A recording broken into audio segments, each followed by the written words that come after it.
साथियों, ये वीडियो है अतुल सुभाष के ऊपर, जिन्होंने सुसाइड किया, आत्महत्या की अपनी पत्नी के और उनके घर वालों, जो पत्नी के घर वाले थे, उनके टॉर्चर की वजह से, उनके बहुत ही ख़राब व्यवहार की वजह से।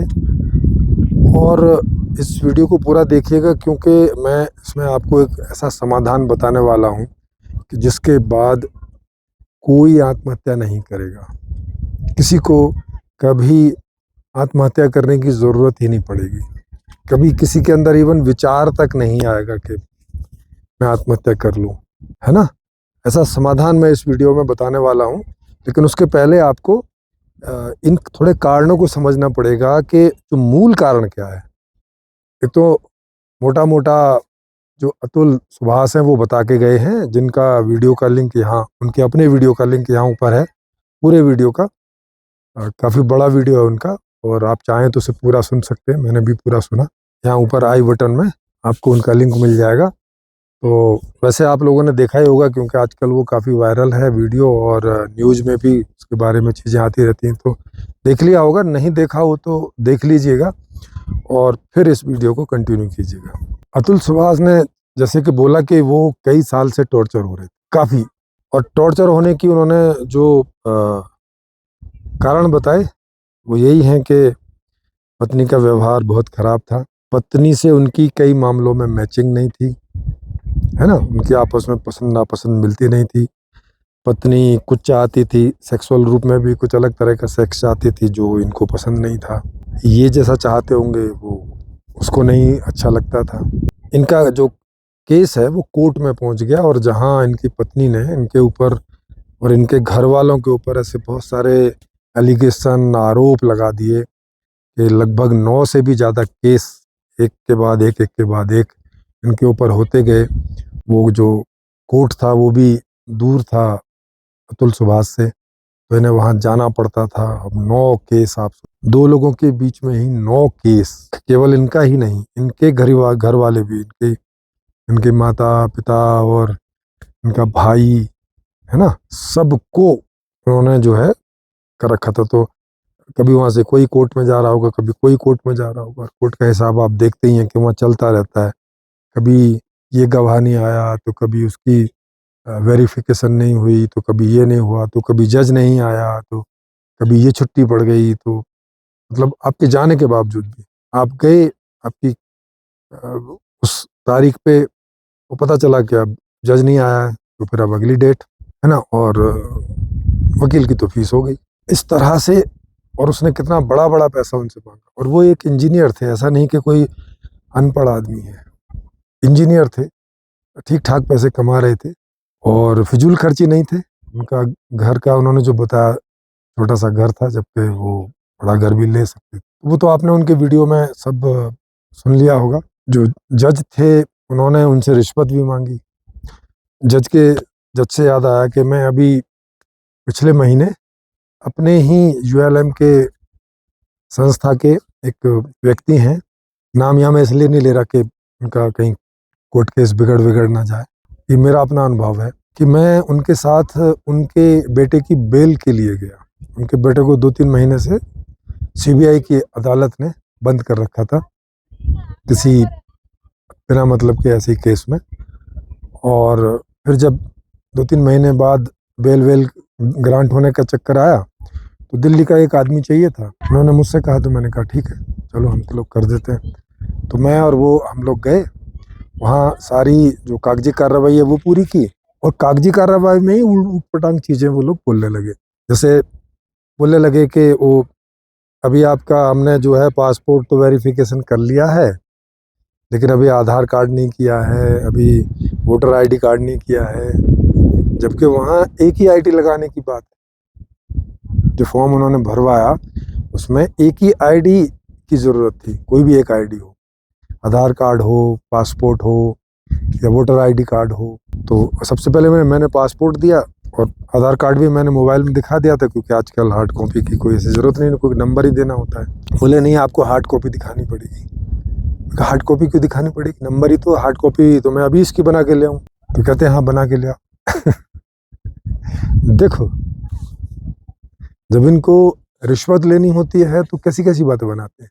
मैं कहा हार्ड कॉपी भी 50 रुपए में यहीं बाहर अभी 5 मिनट में मैं इसी मोबाइल की कॉपी से प्रिंट करा के और उसको लेमिनेट करा के आपको ला के दिखा दूंगा अभी। कह रहे हाँ ला के दिखा दो। इतने हरामखोर और इतने मतलब बिना हृदय वाले। लेकिन अब क्या करें, वो भी बेचारे सब लगे हैं अपनी पीढ़ी को अच्छे से अच्छी सुख सुविधा पहुंचाने में और कैसे भी पैसे आ जाएं वो लेने में। हमने जैसे तैसे वो सब किया, बोले कि अब इसकी वेरिफिकेशन होगी, जबकि आधार कार्ड की वेरिफिकेशन आप तुरंत ही ऑनलाइन कर सकते हैं।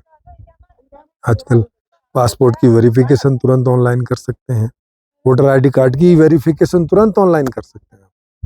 कह रहे हैं अब इसकी होगी फिर आएगा। तो अब हमारा एक दिन चला गया, तो कल बुलाया फिर, तो हमने बोला चलो कल फिर आ जाते। मेरे यहाँ से उनकी जो कोर्ट है वो काफ़ी दूर है, कम से कम भी 1.5 घंटा लगता है जाने में, मेट्रो से भी जाओ। तो वो मेरे यहाँ ठहरे हुए थे हमारे साथ ही, मैं उनके साथ अगले दिन गया तो अगले दिन भी वही कि वो आपका पासपोर्ट का वेरिफिकेशन नहीं हो पाया, अभी ये नहीं हो पाया, वो नहीं हो पाया। तो फिर मैं कहा आपने फिर बोला क्यों नहीं, आपको SMS तो कर देना चाहिए था, हमारे नंबर आपके पास है। बोलते कि फिर हम कल आए परसों आए, ये जोड़ ऐसे चक्कर क्यों कटवा रहे हो। तो जो हमारा वकील था वो बोला आप अभी तक समझे नहीं इस बात को। मैंने कहा इसमें समझने जैसा क्या है। बोला कि कुछ पैसे वैसे दे दीजिए अभी काम कर देंगे। तो मुझे थोड़ा आश्चर्य हुआ, मैं कहा इस तरह के काम के लिए भी वकील बोलता है, यहाँ हर काम के लिए लगता है। हमारा जो वकील था, तो मैंने बोला ठीक है फिर आप बात कर लो कितना लगेगा। उन्होंने 6,000 मांगे थे, हम लोगों ने बोला 5,000 में नक्की करो। वो तो जो मेरे साथ थे वो थोड़ा ज़्यादा ऑनेस्ट टाइप के आदमी थे, वो तो कह रहे थे कि नहीं हमें भले ही यहाँ 4-6 दिन आना पड़े।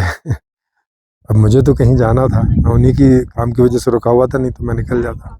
मैंने कहा आप तो ठीक है अपनी ईमानदारी के चक्कर में 5 दिन 6 दिन और 10 दिन और 20 दिन आ सकते हो, लेकिन एक तो मेरे पास समय नहीं है उतना, दूसरा ये है कि 5-10 दिन 20 दिन आके भी इतना तो आपका खर्चा हो जाएगा, क्योंकि मैं यहाँ रहूँगा नहीं, आपको होटल वगैरह में रुकना पड़ेगा, वहाँ खर्चा हो जाएगा आपका इससे ज़्यादा। और आपका जो बेटा जेल में बंद है वो वहाँ पे मेंटली कितना टॉर्चर फील कर रहा होगा, जो 2-2.5-3 महीने से बंद है। तो ऐसा सोच के उन्होंने अपने साथ कंप्रोमाइज़ किया और बोले ठीक है।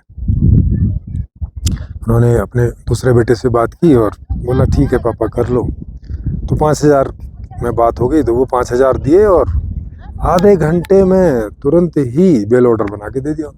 अब आप सोचिए आधे घंटे में। अब ना कोई पासपोर्ट की वेरिफिकेशन की ज़रूरत है, ना आधार कार्ड के वेरिफिकेशन की ज़रूरत है, ना वोटर आई कार्ड के वेरिफिकेशन की ज़रूरत है। बेल बॉन्ड बनवाया था बैंक से, उसका वेरिफिकेशन हो चुका था, क्योंकि वो तो हमारे घर आया था करने, तो हमारे एड्रेस का और उसका सब वेरिफिकेशन हो चुका था, और वही एड्रेस पासपोर्ट और आधार कार्ड और सब पे था।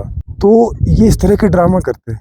वो छोटे से काम के लिए उन्होंने 5,000 रुपये मांगे। अब पता नहीं वो अंदर 5,000 रुपये किस किस में कैसे कैसे बटे होंगे, हमें नहीं पता। तो अतुल जो बोल रहे हैं कि उनसे 5 लाख रुपए की डिमांड की गई, और उसके पहले भी की गई थी, लेकिन वो डायरेक्ट नहीं थी, ये तो डायरेक्ट जज के द्वारा 5 लाख रुपए की थी कि 5 लाख रुपए दो और तुम्हारा सब मैटर मैं सॉर्ट आउट करा दूंगी, इतने में ही करा दूंगी। वो होगा कुछ 3 करोड़ के आसपास था, कितना था, या 1 करोड़। अब आप सोचिए एक आदमी जो घर से सारे दिन ऑफिस में काम करता है, फिर बीबी उसे परेशान करे, और फिर ऐसे ऐसे नाटकबाजी हो, और फिर कोर्ट में जाए तो वहाँ ऐसे परेशान करे, ऐसे आदमी का इस दुनिया में भरोसा नहीं उठेगा तो क्या उठेगा। संबंधों से भरोसा उठ जाएगा, कोर्ट से भरोसा उठ जाएगा, सरकारों से भरोसा उठ जाएगा, नहीं उठेगा क्या। आप होते तो नहीं टूट जाते। मैं तो उनके साथ गया था कोर्ट में, मेरी जेब से तो कोई पैसा भी नहीं जा रहा था, मुझे फिर भी इतना बुरा लग रहा था यार, ये इतने डेड साइंस के जज हैं, ये देख नहीं रहे कि इनका बेटा वहाँ जेल में 2.5-3 महीने से बंद है, वो कितना टॉर्चर फील कर रहा होगा, ताकि इन्हें जल्दी से जल्दी करके दो। नहीं, वो और रोक रहे हैं उसे, उसकी मजबूरी का फायदा उठा रहे हैं, या तो अपने बच्चे को जेल में रखो और नहीं तो पैसे भरो दो हमें।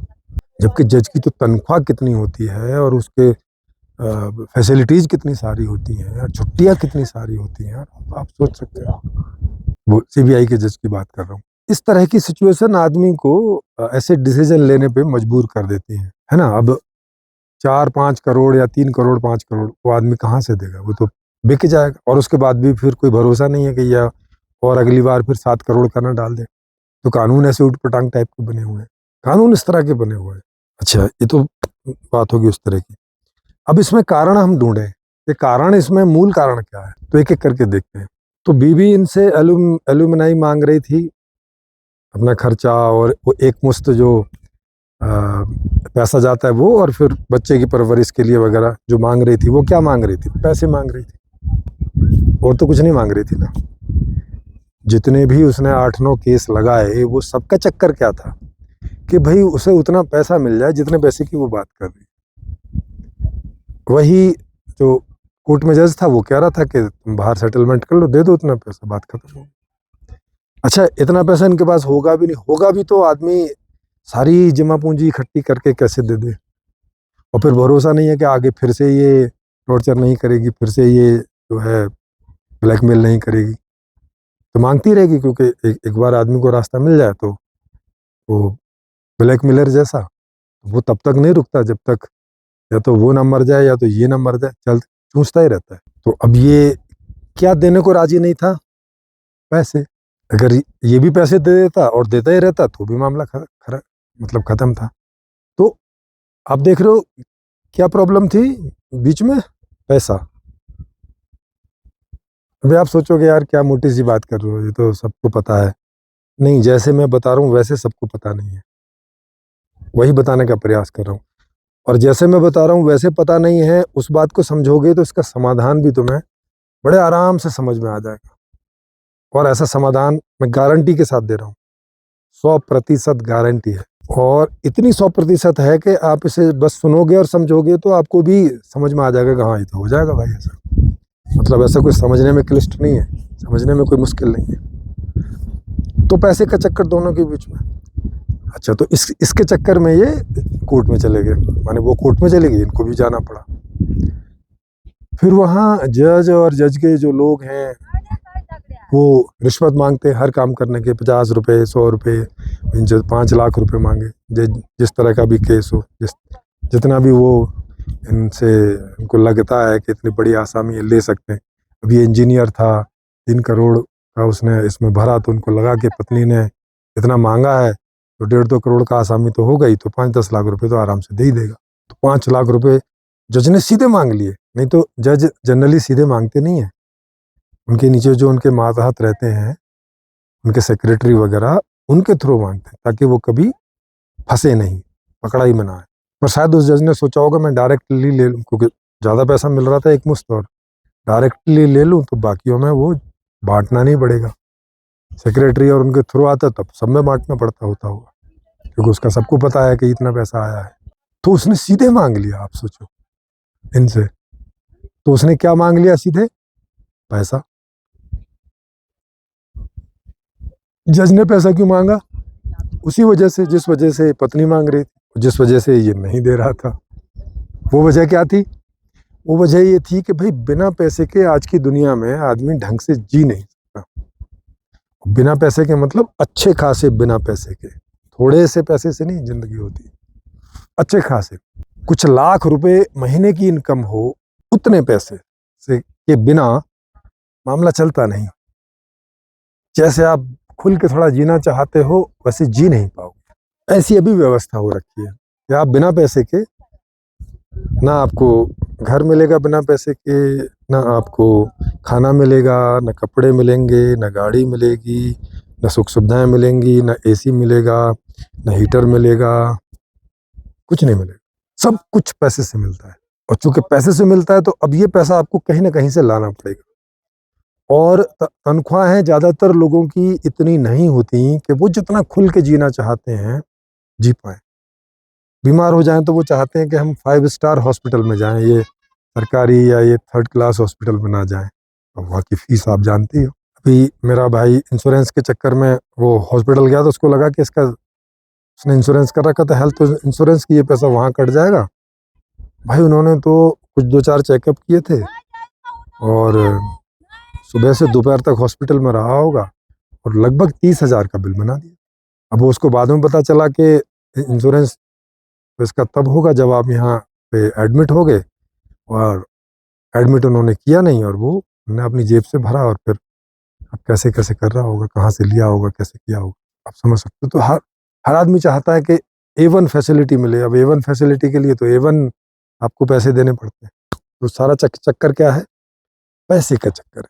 पैसे के चक्कर में ही मियाँ बीवी एक दूसरे की स्थिति खराब कर। तो आप समझ गए होंगे कि यहाँ हर चीज का कारण पैसा है, और पैसा बोले तो सुख सुविधाएं, क्योंकि उनसे सुख सुविधाएं आती हैं, और तो कुछ आता नहीं पैसे से। तो अब आप देखें कि अभी जो ऐसी व्यवस्था हो रखी है हमारे जीवन में कि हमें एक दूसरे के ऊपर डिपेंडेंट किया हुआ है, पैसे के ऊपर, या बोले तो सुख सुविधाओं के लिए। जैसे बच्चा जन्म लेता है तो वो डिपेंडेंट है उसके माँ बाप पे, है ना। व्यवस्था को कोई लेना देना नहीं, माँ बाप पे डिपेंडेंट है कि अब माँ बाप जैसे हैं वो उसकी देख रेख वैसे करेंगे, और नहीं है तो नहीं कर पाएंगे फाइनेंशियली। पति पत्नी ज़्यादातर पत्नियां निर्भर हैं पति के ऊपर फाइनेंशियली, कि अब पति की फाइनेंस स्थिति जैसी है, अब पत्नी को वैसे ही रहना पड़ेगा। अच्छी स्थिति है तो थोड़ा ढंग से जी लेती है, अच्छी स्थिति नहीं है तो भैया नहीं ढंग से जी पाती, वैसे ही रुका रुका जीती है, और ऐसे पति को बहुत इज्जत से वो नहीं देखती जो उसके लिए ढंग की जिंदगी नहीं दे पाती। उनका संबंध कोई उतना गहरा हो नहीं पाता। फिर बूढ़े माँ बाप हो गए हैं, वो देखते हैं कि मैंने इस बच्चे को पढ़ाया लिखाया, अब चाहे उन्होंने वो उसको गरीबी में ही पाला हो, लेकिन उन्हें ऐसा लगता है कि हम तो इससे ज़्यादा क्या कर सकते थे, हमारी तो ऐसी स्थिति थी। लेकिन वो बच्चे से सारी अपेक्षाएं करते हैं कि अब ये हमारी, या बच्चों से अपेक्षाएं करते हैं कि अब ये हमारी ज़िंदगी झकास रखें। वो ये नहीं सोचते कि जैसे तुम मजबूर थे ऐसे ये भी मजबूर हो सकता है, इसके पास भी नहीं है कमाने का जरिया, या अच्छा कमाने का जरिया। आपको ये समझ में आ गया होगा कि सारा का सारा झंझट है वो पैसे का झंझट, और सुख सुविधाओं का झंझट है। और सुख सुविधाओं का भी क्या झंझट है कि वो एक दूसरे पर निर्भरता उसकी दे दी है। अब यही समस्या है। अब अगर ये निर्भरता ना होती, एक ऐसी व्यवस्था होती जिसकी, अब मैं यहाँ से समाधान की बात करूँगा, कि जिस समाधान की मैं बात कर रहा हूँ, जिसका नाम है संपूर्ण समाधान। इस किताब का PDF फ्री में आप इस वीडियो के डिस्क्रिप्शन में से डाउनलोड करके पढ़ सकते हैं, या हमारे और दूसरे वीडियोज में इसके बारे में अच्छे से समझ सकते हैं। एक ऐसी व्यवस्था कि जो किसी भी सुख सुविधा के लिए एक व्यक्ति को दूसरे व्यक्ति पर डिपेंडेंट नहीं छोड़ती, उस पर निर्भर नहीं छोड़ती। अभी आज का जो बच्चा जन्म लिया है वो अपने माता पिता पर निर्भर नहीं रहेगा उस व्यवस्था में, आर्थिक रूप से या सुख सुविधाओं के लिए। वो सब उसको कहाँ से मिलेंगी? सीधा व्यवस्था से। आज की दुनिया में बोले तो सरकार से, आज की व्यवस्था की भाषा में बोले तो। पति को कहाँ से मिलेगा? सरकार से। पत्नी को कहाँ से मिलेगा? सीधा सरकार से। पति पत्नी के माँ बाप को कहाँ से मिलेगा? सीधा सरकार से। पत्नी के भाई को कहाँ से मिलेगा? सीधा सरकार से। पति की बहन को कहाँ से मिलेगा? सीधा सरकार से। मित्रों को कहाँ से मिलेगा? सीधा सरकार से। माने हर एक व्यक्ति को सीधे वो मांग करेगा व्यवस्था से सुख सुविधाओं की, और उसे मिलती रहेंगी। कैसे मिलती रहेंगी? एक शर्त है वहां पे कि अगर आप 25 से 50 साल की उम्र के बीच के हैं तो आपको अपनी एक योग्यता और रुचि के अंतर्गत किसी एक कार्य को 4 से 5 घंटे प्रतिदिन और सप्ताह में 5 दिन वहां पे काम करना होगा उस व्यवस्था में। 25 साल के पहले आपको सब व्यवस्था से ऐसे ही मिलेगा बिना किसी कंडीशन के, और 50 की उम्र के बाद भी सब आपको ऐसे ही मिलेगा बिना किसी कंडीशन के। आप चाहें तो 50 के बाद वॉलेंटरीली आपको कोई काम करने में मज़ा आता है, चाहते हैं तो करते रह सकते हैं, नहीं चाहते हैं तो नहीं करें। 25 से 50 की उम्र के बीच में इतने सारे लोग होते हैं कि बहुत सारे। आज के भारत में देखोगे तो 40 करोड़ से भी ज़्यादा लोग हैं जो 25 से 50 के बीच में आते हैं, तो वो लोग बहुत होते हैं। और आज का मशीनी युग है, आदमियों की ज़्यादा काम करने की ज़रूरत पड़ती भी नहीं है, मशीन बहुत सारा काम कर लेती है। तो जब सबकी सुख सुविधाएं डायरेक्ट उनको मिलेंगी बिना किसी दूसरे व्यक्ति को बीच में डाले, तो आप खुद ही सोचो कि क्या उन दोनों की कभी कोई अनबन होगी सुख सुविधाओं को लेके? क्या पत्नी कभी पति से लड़ेगी कि तुम मेरे लिए साड़ी नहीं लेके आए, तुम बढ़िया खाना नहीं लेके आए, तुमने बढ़िया घर नहीं दिया, हैं, तुमने बढ़िया ट्रांसपोर्ट नहीं दिया, तुमने बढ़िया हॉस्पिटल नहीं दिया, तुमने बढ़िया स्कूल नहीं दिया, तुमने बढ़िया गार्डन नहीं दिया, तुमने ऐसे शहर में रह रहे हैं जहाँ पॉल्यूशन है। ऐसी कोई भी शिकायत करेगी क्या वो अपने पति से? नहीं। बच्चे अपने माँ बाप से शिकायत करेंगे कि आपने साइकिल नहीं दी, आपने मोटरसाइकिल नहीं दी, आपने बढ़िया घर नहीं दिया, आपने हमें जो कपड़े चाहिए वो नहीं दिए, खिलौने नहीं दिए, या ऐसी ज़िंदगी नहीं दी, या वैसी ज़िंदगी नहीं दी, करेंगे? नहीं। किन्हीं भी माँ बाप को अपने बच्चों को प्रेशराइज करने की ज़रूरत होगी, टॉर्चर करने के लिए कि भाई तुम नंबर नहीं लेके आ रहे, क्या है, मैं इतने पैसे खर्च कर रहा हूँ, फीस दे रहा हूँ, अच्छे स्कूल में तुम्हारा एडमिशन दिया है, अपना पेट काट काट के तुम्हारी फीस दे रहा हूँ और तुम अच्छे नंबर नहीं ला रहे हो, और फिर 2 थप्पड़ इधर से और 2 थप्पड़ उधर से, और बच्चे का टॉर्चरिंग शुरू, और बच्चे का टॉर्चरिंग बड़े होने तक चलता ही रहता है। और ये नहीं मिलेगा, और पास हो गए तो ये मिल जाएगा, और भाई पूरी जिंदगी उसकी जो है ऐसी झंड जैसी होने लगती है। अब बड़ा होके कैसे करे? जिसकी जिंदगी टॉर्चर से ही गुजर के बड़ी हुई है, अब वो बड़ा होके दूसरों के लिए टॉर्चर बनने लगता है, और उसे ऐसा जस्टिफाई भी होने लगता है ना अंदर से, बौद्धिक रूप से, कि इन सब ने मेरा टॉर्चर किया, अब मेरा समय आया, अब मैं इनका टॉर्चर करूंगा, बदला दूंगा टाइप का है, कर्म फल जो किया वो भरो टाइप का। जबकि वो माँ बाप भी मजबूर थे उस समय, और ये बेचारा अब बच्चा भी मजबूर है, पति पत्नी भी मजबूर है आपस में। तो जब ऐसी व्यवस्था आ जाएगी, जिस व्यवस्था की मैं बात कर रहा हूँ, तब कोई भी झगड़ा 2 लोगों के बीच बचेगा होने के लिए क्या? किस बात के लिए झगड़ा करेंगे? क्योंकि वहाँ खाना भी कम्युनिटी लेवल पर है, खाना भी वहाँ सार्वजनिक है। एक पूरी बिल्डिंग में एक पूरा बड़ा अच्छा सा एसी रेस्टोरेंट होगा, सभी सुख सुविधाओं से युक्त, जहाँ पे रोज 30 से 40 डिशेस बनती होंगी, वैरायटी। जैसे आप शादी में जाते हैं तो वहाँ 30 से 40 वैरायटी रहती हैं, और स्पेशल कुक, स्पेशलाइज्ड जो कुक हैं, जिन्होंने कुकिंग का पूरा डिप्लोमा और सब कुछ किया होगा, वो खाना बना रहे होंगे। एग्रीकल्चर में जिन्होंने डिप्लोमे किए होंगे, वो सब क्या होगा, वो सब खेती कर रहे होंगे। मतलब A1 खाना A1 तरीके से बन के, और वहाँ इतनी बड़ी वैरायटी में, इतनी ज़्यादा वैरायटी में आपको खाने का मजा आएगा। पत्नी को घर बनाने की ज़रूरत नहीं है खाना, या माँ को घर में बनाने की ज़रूरत नहीं, कपड़े धोने की ज़रूरत नहीं है। वहाँ सब एक कॉमन लॉन्ड्री होगी, आप अपना बैग में कपड़े भरिए और डाल दीजिए रोज। जब वहाँ धुल जाएंगे विद इन द टाइम, वहाँ से ले आओ। घर की साफ सफाई करने की ज़रूरत नहीं है, वीकली उसके लिए अलग से लोग लगे होंगे, वो सबका अपना, इस वीक इतने लोगों का घर साफ करेंगे, अगली वीक इसका करेंगे। और घर इस प्रकार के बने होंगे कि बाहर से कोई डस्ट, कोई धूल, इस तरह की कुछ नहीं जाएगी, और सब एयर कंडीशनड होंगे, सारी फैसिलिटीज चाहिए। सड़कें, हॉस्पिटल नंबर 1, कहीं अगर रुकना है तो वहाँ होटल नंबर 1। आपके कोई रिश्तेदार आ गए तो आपकी बिल्डिंग में भी एक छोटा सा होटल होगा कि जो लोगों के रिश्तेदार आते रहेंगे वो वहाँ ठहरते रहेंगे, उन्हें अपने घर में ठहराने की जरूरत नहीं, वहाँ सब सुख सुविधाएं होगी, खाना पीना सब वहाँ है ही।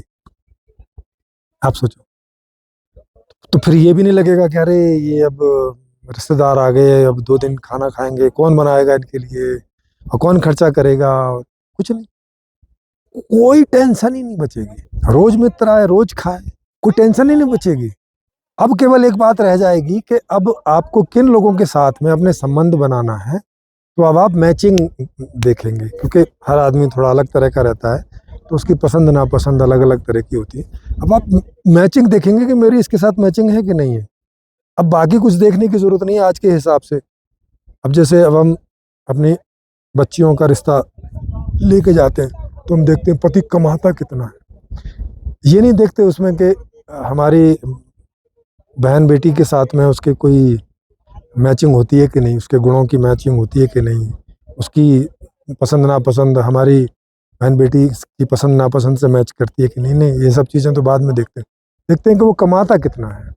लाख 2 लाख 4 लाख कमाता है तब फिर बढ़िया है। फाइनेंस को फर्स्ट प्रेफरेंस में आज रखते हो, रखना पड़ता है आज मजबूरी, क्योंकि कितने ही गुण मिलते हैं आपस में, अगर फाइनेंस ही नहीं है तो आदमी ने वैसे ही दुखी रहना है। मैं गुणों का मिला के क्या करेंगे? गुणों को मिलाने की बात तो सेकेंडरी ही होगी, कि पहले तो भाई जीवन के लिए जो चाहिए बढ़िया सब कुछ वो हो, उसके बाद फिर गुणों की बात। तो वहाँ ये व्यवस्था से हो जाएगा। अब गुणों की मैचिंग कैसे होगी? वो कंप्यूटर से होगी, क्योंकि हर व्यक्ति के बारे में कंप्यूटर में उसकी सारी लाइक्स डिसलाइक्स, पसंद नापसंद सब सेट होंगी, और वहाँ आपको किस तरह का रिश्ता चाहिए, जैसे ही आप डालेंगे कंप्यूटर आपको निकाल के दे देगा कि इतने सारे लोग हैं, इससे मैचिंग करते हुए आप जाइए, उनके साथ में 2-2, 10 दिन, 5 दिन रहिए, और जिनके साथ अच्छा लगे फिर रहिए, जितना लंबे समय रहना। और जिस दिन लगे कि बस अब नहीं रहना है, तो उसी दिन आप जस्ट ऑनलाइन बता दीजिए कि अब हम इस रिश्ते में नहीं रह रहे हैं, तो उसी दिन से खत्म। कोई कोर्ट कचहरी नहीं, आप अपना और किसी आदमी को ढूंढिए जो उस समय की मैचिंग के हिसाब से हो, क्योंकि आदमी की पसंद नापसंद बदलती रहती है, दूसरा भी अपना ढूंढ लेगा, वही ऑनलाइन कंप्यूटर में अपने मोबाइल से ढूंढ लेगा, हाँ भैया मुझे ऐसा रिश्ता चाहिए, तो वो फिर से बता देगा, और ये ऑन एंड ऑन चलता रहेगा, क्योंकि पूरी दुनिया परिवर्तन के नियम पर सब स्थित है, तो हर एक में परिवर्तन होता रहता है, आदमी में भी परिवर्तन होता रहता है, तो उसकी पसंद नापसंद में भी परिवर्तन होता रहता है, उसकी डिमांड्स में भी परिवर्तन होता रहता है। तो जब जब जैसी जैसी वो डिमांड करता रहेगा वैसी वैसी उसकी फुलफिल होती रहेगी। अब आप सोचो कि जब ऐसी व्यवस्था होगी तो कोई भी आदमी ना किसी के लिए टॉर्चर का कारण बनेगा और ना कोई किसी को टॉर्चर करने का सोचेगा। तो जब टॉर्चर का ना कारण बनेगा ना सोचेगा, तो टॉर्चरिंग खत्म जीवन में। जब टॉर्चरिंग खत्म तो फिर कोई आत्महत्या की क्यों सोचेगा, आत्महत्या करेगा क्यों, नहीं करेगा। फिर कोई घूस नहीं मांग सकेगा, क्योंकि घूस मांगेगा किस बात के लिए, सब कुछ तो उपलब्ध है। अच्छा, मांगने का कोई जरिया भी नहीं होगा, क्योंकि क्या मांगेगा, वहाँ पैसा नहीं है, कुछ नहीं है, और जो उसको उपलब्ध है वही आपको उपलब्ध है। जो आपको चाहिए आप वैसे ही मांग लोगे, वैसे ही मिल जाए। तो एक तो इस दुनिया से अपराध खत्म हो जाएंगे, अपराध खत्म हो जाएंगे, युद्ध खत्म हो जाएंगे, मारामारी खत्म हो जाएगी, 420 खत्म हो जाएगी, फिरौती माने किडनैपिंग खत्म हो जाएगी, चोरी खत्म हो जाएगी, डकैती खत्म हो जाएगी, लूटना खसोटना ये सब खत्म हो जाएगा, क्योंकि ये सब आदमी काहे के लिए करते हैं, पैसे के लिए, माने सुख सुविधाओं को पाने के लिए। नंबर अब बीमार पड़ जाए तो A1 हॉस्पिटल में इलाज कराने के लिए, कहीं जाए तो A1 होटल में रुकने के लिए। A1 होटल आप सोचो 5-5, 10-10 हज़ार रुपये महीने, 5-5, 10-10 हज़ार रुपये पर डे का उनका जो है पेमेंट होता है। वहाँ सब कुछ नंबर 1 होगा उस व्यवस्था में। काम भी आपकी रुचि और इच्छा का होगा। पेंशन का कोई झंझट नहीं, क्योंकि 50 के बाद में आपको सब ऐसे ही मिल रहा होगा।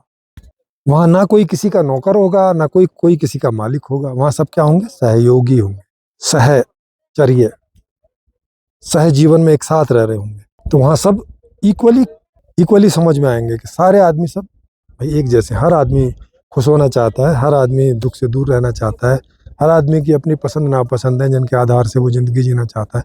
तो पूरा सिस्टम इसी आधार पे बेस हो।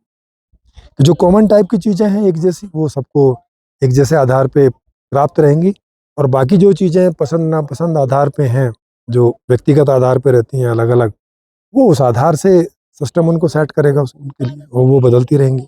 तो ऐसी व्यवस्था, तो अब आप सोचो कि ऐसी व्यवस्था में 100% इसका पूरा इलाज है कि नहीं। फिर कोई आत्महत्या नहीं करेगा, फिर कोई पत्नी किसी को टॉर्चर नहीं करेगी, फिर कोई पति किसी को टॉर्चर नहीं। इसको एक ऐसे उदाहरण से भी समझ सकते हैं। पहले गांव में सड़कें उबड़ खाबड़ हुआ करती थी, और शहर 20-20, 30-30, 40-40 किलोमीटर दूर होते थे, तो ज़्यादातर लोग तो वहाँ तक जाते ही नहीं थे। 10-20 किलोमीटर के दायरे में कोई हाट वाट लगती थी, वहीं तक जाते थे। तो भाई एक आदमी को शादी में जो है स्कूटर वगैरह मिल गया, तो वो ऑफिस जाया करता था शहर 30-40 किलोमीटर दूर, तो वो तो दोनों तरह की सड़कों पे जाता था। आधी से ज़्यादा सड़क थी वो उबड़ खाबड़ वाली, जिसमें स्कूटर धचक धचक धचक धचक करता था, और फिर थोड़ा सा एक हाईवे भी होता था, तो वहाँ पे वो मस्ती से चलता था। तो एक दिन जो है उसके एक गांव के बड़ों ने बोला, यार मुझे भी थोड़ा लिफ्ट दे दे, मुझे अगले गांव तक जाना है। उन्होंने बोला ठीक है बैठो बाबा। बैठा तो वो तो धचक धचक धचक धचक बूढ़े की वहां तक हालत खराब होगी, बूढ़े को लगा मैं पैदल ही चलता तो ज्यादा अच्छा था। उन्होंने बोला, यार तुमने स्कूटर कैसा लिया, ये तुम्हें दान में ये स्कूटर दिया है, ये तो बेकार है। तो ऐसे धचक धचक करता है, कमर तोड़ दी इसने तो मेरी। तो उसने बताया कि नहीं, वो ये समस्या स्कूटर की नहीं है, वो सड़क खराब है। अब उस व्यक्ति ने तो सदा ऐसी ही सड़कें देखी हैं, बोला सड़क तो ऐसी ही होती है। उसको मालूम नहीं कि भाई डामर की सड़क भी होती है, बड़ी एकदम स्मूथ, स्लोप में। तो वो ऐसा सोच रहा है कि स्कूटर में कोई खराबी है, और जिसका स्कूटर है उसको पता है कि नहीं, स्कूटर ठीक है, सड़क में खराबी है। इसी तरह से यहाँ लोग सोचते हैं ऐसा कि दूसरे लोगों में खराबी है, कि वो झूठ बोलते हैं, ठगी करते हैं, चोरी करते हैं, मतलब ऐसे ऐसे काम करते हैं कि जिससे दुख पैदा होता है, तो वो लोग जानबूझ के करते हैं। ये लोग ही खराब है। जैसे वो आदमी सोच रहा है कि ये स्कूटर ही खराब चीज है, वो स्कूटर इसलिए ऐसा, वो स्कूटर ही इसलिए ऐसा जिग कर रहा है क्योंकि वहां सड़क खराब थी, स्कूटर की कमी नहीं है। वैसे ही लोग जो बुरा व्यवहार कर रहे हैं, पति जो पत्नी से बुरा व्यवहार करता है, या पत्नी पति से वो बुरा व्यवहार करती है, या आपस में सारे रिश्तेदार एक दूसरे से बुरा व्यवहार करते हैं, झूठ बोलते हैं, कपट करते हैं, 420 करते हैं, चीजें छुपाते हैं, वो इसलिए नहीं छुपाते कि वो लोग खराब हैं, नहीं, वो क्योंकि वो ऐसी व्यवस्था में जी रहे हैं कि वहां उनकी मजबूरी है वैसा करना। जैसे सड़क खराब है तो स्कूटर की मजबूरी है भाई साहब ऐसे चिक चिक चिक चिक करना, ऐसे डिग डिग डिग डिग डिग डिग, आपकी कमर तोड़ देना, उसकी मजबूरी है। तो आदमी भी ऐसी ही चीज है, आदमी खराब नहीं है, आदमी तो बस सुखी होना चाहता है और दुख से दूर रहना चाहता है, हर आदमी। लेकिन अब की खराब व्यवस्था ने हर आदमी को एक दूसरे पे ऐसा निर्भर कर दिया है, ऐसा किसी का किसी को मालिक और किसी को किसी का नौकर, ऐसे संबंध स्थापित कर दिए हैं कि वो सब एक दूसरे को जो दबा के और खींच के बैठे रहते हैं, और ये उनकी मजबूरी है करना। जैसे स्कूटर की मजबूरी है कि भाई साहब वो ऐसे जिग जिग चलेगा ही, रोड ही ऐसी, तो व्यवस्था ही ऐसी है खराब, तो आदमी ऐसा करेगा ही, वो रिश्वत मांगेगा ही, उसकी मजबूरी है कि वो रिश्वत मांग रहा है, और देने वाले की मजबूरी है कि वो रिश्वत दे रहा है। समझ रहे हैं, यहाँ मजबूरियां खड़ी हो रही है। तो ये व्यवस्था की प्रॉब्लम है। तो जब तक इस व्यवस्था को हम ठीक नहीं कर लेते, तब तक ये व्यवस्था के जो झटके हैं इनसे बच नहीं सकते, है ना। कहाँ पे सड़क खराब आ जाए, कहाँ पे गड्ढा आ जाए, और कहाँ पे स्कूटर धच्चे से कट जाए, और कब हमारी कमर मर गया रे, ऐसे हमें करना। क्योंकि जो ड्राइवर है उसको तो एक बार को पता भी है कि सामने गड्ढा आ रहा है, तो वो तो अपने शरीर को थोड़ा सा कर लेता है, लेकिन पीछे लोग बैठे हैं उनको तो दिखता नहीं इतना आगे, उनको तो धचाक से होता है, या धचाक से ऐसे उछलना हो जाता है। तो आई होप कि आपको ये बात समझ में आ गई होगी कि इसमें किसी अतुल सुभाष की गलती नहीं है, इसमें किसी उसकी पत्नी की गलती नहीं है, उसके पत्नी के भाई की या पत्नी की माँ की गलती नहीं है, या इनके किसी रिश्तेदार की गलती नहीं है। ये सब जो उलझाव हो रखा है रिश्तों में, इस सब की वजह है पैसा। पैसा माने सुख सुविधाएं, और सुख सुविधाएं जीवन के लिए अनिवार्य चीज है। ये ऐसी नहीं है कि वो साधु जैसे बोलते हैं त्याग कर दो, छोड़ दो इनको ना, वो तो कोई एक आध कोई कम दिमाग का आदमी है जो इस तरह की बातें करता है या इस तरह के काम करता है, क्योंकि इनका त्याग करने के बाद जो जिंदगी बचेगी वो झंड जिंदगी होगी, है ना। जीवन से सुख सुविधाएं निकाल दो तो आपकी जिंदगी झंड से अलावा कुछ नहीं होती है, उसे जिंदगी बोलना बेकार है। समझ रहे हैं, वो बस बायोलॉजिकल जीवित होता है, और उसके जीवन में मजा वजा नहीं होता है। त्याग एक सजा होती है, त्याग एक दुख देने वाली चीज होती है। सुख सुविधाएं सबको चाहिए, तो जब तक ऐसी व्यवस्था ना हो जाए कि सुख सुविधाएं सबको सबके जीवन में जन्म से, और जब तक भी उनकी उम्र है, और जब जब जैसी जैसी जितनी जितनी सुख सुविधाएं वो चाहते रहें वो उन्हें मिलती रहे, तब तक ये वाली समस्याएं दूर नहीं होने की हैं। और मैंने एक ऐसी व्यवस्था संपूर्ण समाधान के रूप में लिख दी है कि उसमें वो ऐसी व्यवस्था है कि आपको जन्म से लेकर और आपका जब तक का भी जीवन है वो आपके हिसाब से शिफ्ट होती रहेगी। आपको वो ऐसे ऐसे प्लेटफॉर्म प्रोवाइड कराती रहेगी जैसा आपको चाहिए, जो पढ़ना है, जितना पढ़ना है, जब पढ़ना है। एग्ज़ाम वगैरह वहाँ है नहीं कि आपको पास फेल होने का झंझट है, तो जितना पढ़ना है उतना पढ़ेंगे, जितनी ट्रेनिंग करनी है उतनी करेंगे, फिर जिस लायक हम हो गए हैं उस तरह का काम करेंगे, है ना। और सुख सुविधाएं हमारे जीवन में सारी रहेंगी, और ये व्यवस्था वर्ल्ड वाइड है। तो युद्ध खत्म हो जाएंगे दुनिया से, झगड़े खत्म हो जाएंगे, व्यक्ति के व्यक्ति से झगड़े खत्म, परिवार के परिवार से झगड़े खत्म, गांव के गांव से झगड़े खत्म, स्टेट के स्टेट से झगड़े खत्म, देश के देशों से झगड़े खत्म, सब एकदम शांति पूर्वक सुखी समृद्धि जीवन सबके जीवन में होगा, ये व्यवस्था आने पर। अब ये निर्भर करता है आपके ऊपर कि आप इसे समझ के और इस वीडियो को ज़्यादा से ज़्यादा शेयर करें, ताकि ये वीडियो ज़्यादा से ज़्यादा लोगों तक पहुँचे और वो इस व्यवस्था को समझ लें, क्योंकि जितना जल्दी समझेंगे उतनी जल्दी ये व्यवस्था आएगी। और ये सब झंझट खत्म हो जाएंगे। अभी आप उनके घर के देखो कि जिनका ये बेटे ने आत्महत्या की, अब उसकी माँ की क्या हालत हो रही होगी, उसके पिता की क्या हालत हो रही होगी, उसके भाई की क्या हालत हो रही होगी, और पत्नी को भी अच्छा नहीं लगा होगा क्योंकि अब ये केस तो खत्म हो जाएगा। अब उसका अपना कोई जो जीवन होता उतना बढ़िया, उतनी ज़्यादा पैसे से, उसको भी बुरा ही लगा होगा, और कहीं ना कहीं अंदर ये ऐसा भी अफसोस हुआ होगा कि उसने नहीं सोचा होगा कि ऐसे ये आत्महत्या कर लेगा टाइप का, उसको भी खराब लग रहा होगा। और अब उनको अरेस्ट कर लिया है, अब उनके ऊपर कोर्ट केस चलेगा, अब उनसे रिश्वत मांगी जाएगी और ये सब होगा। अब वो भी इस टेंशन से गुजरेंगे, इस टॉर्चर से गुजरेंगे। वही जज जो उससे तब रिश्वत मांग रहे थे अब इससे मांगेंगे, क्योंकि अब इसको मजबूरी में देख रहे हैं। वही जजों का ऑफिस जो इनसे रिश्वत मांग रहा था वो अब इनसे मांगेगा, है ना। तो ये ऊंट कभी इस करवट और कभी उस करवट बैठते रहता है। अब वो भी परेशान होंगे। अब पहले वो परेशान हो रहे थे इधर वाले, अब उधर वाले परेशान हो। मतलब क्या हुआ? परेशान तो आदमी ही हो रहा है ना, परेशान तो जिंदगी ही हो रही है, वो चाहे उस पक्ष की हो चाहे इस पक्ष की हो। अब जैसे रूस और यूक्रेन युद्ध चल रहा है तो लोग तो दोनों तरफ के मर रहे हैं, तो लोग ही मर रहे हैं ना।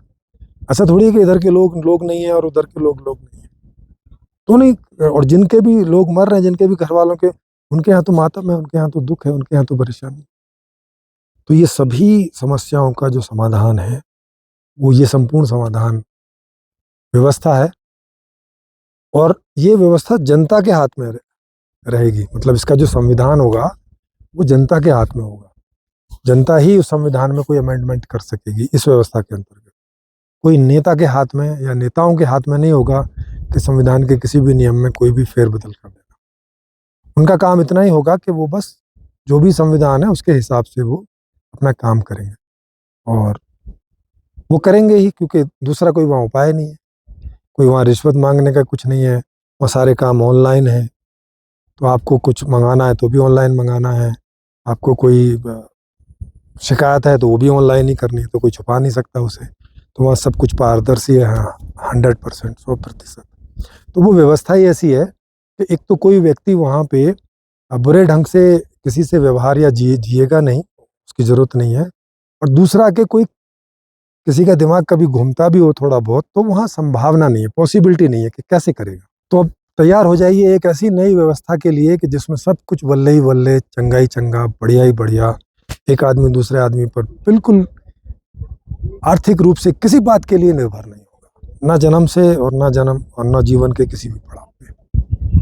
जी, आई होप आप इस समाधान को समझ गए होंगे, और अधिक से समझने के लिए आप हमारे दूसरे वीडियोस देखिए। हमारा लाइव होता है बुधवार और संडे को, उसमें भाग लीजिए, उसको सुनिए, वहाँ से समझिए। जी।